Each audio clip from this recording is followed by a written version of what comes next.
So I like to call myself a sales groupie, and that is because I feel like I am obsessed with the team in our company that operates as sort of the first line of defense for our customers. And I use sales very generally because they're kind of a mix of sales and service. They're there to assist customers from beginning to the end of the loan application. But they have this tremendous exposure to the people that are our readers and these business owners. So they know firsthand their struggles, what these people face every day. And they also are the experts. They know the knowledge that we're trying to portray. And what's specifically interesting about our product is that it's this huge suite of lenders that offer different types of loans. So there's a lot of intricate details that are like any writer's dream. But it's hard to get those things through company materials. So I spend a lot of time with our sales team and try to really pick their brains on what are the questions that customers are asking.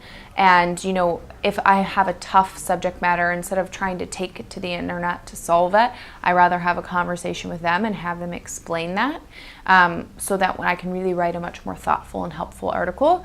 We also have a system in place that allows them and encourages them to submit titles. So whether that be a weekly check-in where they send something over, I drop into monthly meetings, as well as we have a channel in our messaging app that allows people to pop in ideas so that if they're on the phone with a customer and a customer asks something that's, you know, pretty niche but is a need to know, they can sort of be like, I wish I had an article I could shoot over to them.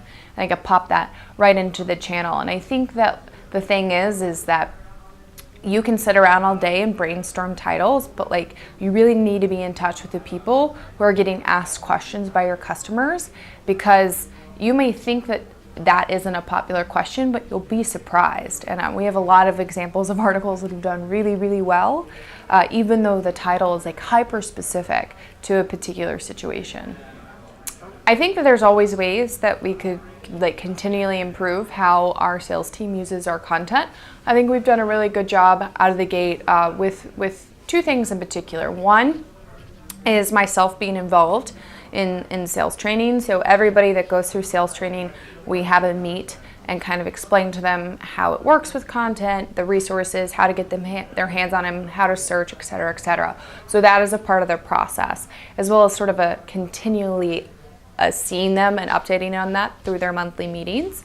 And then the second portion is giving them access to ways to easily search and find the content they need for any particular situation. So we've tried to make search pretty complex and on our blog so that they can get to the nitty-gritty when they need something. But we have content outside of our blog that we've written for other sites, whether it's something that's more downloadable. And so we also use something called Guru, which is a system they use to help manage all the various details and information about our lenders and our products. But then they can also search and find various content assets that they can use if there's like a particular question that a customer is asking and they're kind of curious if there's something they can send them on follow-up to help give them, you know, shed more light on the subject. There's so much that you don't know about your readers, and you really have to task yourself to figure it out and feel like and understand that that's a constant conversation. That's not something that you do the initial research and you know them for forever. And so I think that there's two ways of doing that, and one is then really getting and being invested with those people that do interact with your audience often.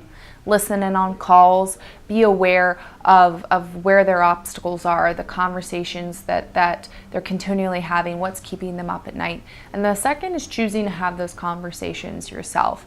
I've made it a goal to have a conversation a week with a customer, and it's not about us, it's about them. It's their story and what they've overcome, how they've gotten to where they are. And you realize when you spend that time and you just sort of let somebody talk about themselves, you learn so much in terms of what they worry about, what keeps them up at night. And you learn things that you're like, I would have had no idea that this is something that bothered you, or this was a position that you put yourself in, because there's a wide world out there of problems and of subject matters and of situations. And I think if you solely rely on going and Googling and trying to find sources and ideas straight from Google, like, you're missing out on this whole other part of the pie that's really what's interesting and is what's going to allow you to be competitive.